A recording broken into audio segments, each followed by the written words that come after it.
In today's video, I'm going to teach you how to copy and paste prototype interactions in Figma. If you're working on a collaborative design project, mastering this skill can save you a lot of time and ensure consistency across your designs. So let's get started. First, head over to Figma. If you're not familiar, Figma is a powerful collaborative design tool that's particularly popular for UI/UX design. Once you're on the Figma homepage, the next step is straightforward. Go ahead and click on the login button. If you're already logged in, you can skip this step, but for those who aren't, enter your credentials and get into your workspace. After logging in, you should find yourself on Figma's home screen. From here, let's navigate to your project page. You can usually find this under the Recents and Sharing section, which gives you a comprehensive view of your recent files and projects. Once you're there, locate the Design tab and click on it.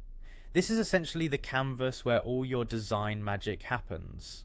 Now, it's time to identify the specific layer or component that houses the interactions you want to copy.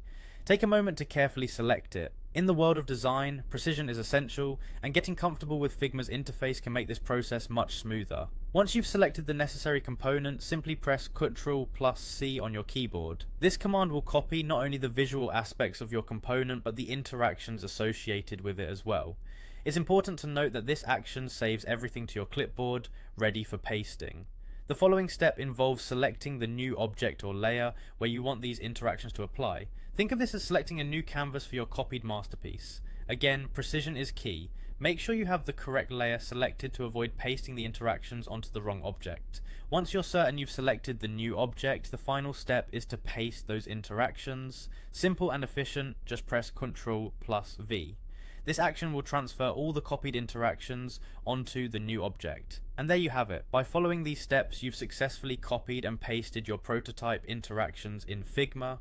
In practice, this approach is incredibly helpful when you're updating interfaces or maintaining cohesive interactions across multiple elements of your design. By streamlining your workflow, you can focus more on creativity and less on repetitive tasks. Remember, getting accustomed to these shortcuts can enhance your efficiency in using Figma significantly. If you have any questions or want to share how this technique helped your projects, feel free to leave a comment below. Thanks for watching and happy designing.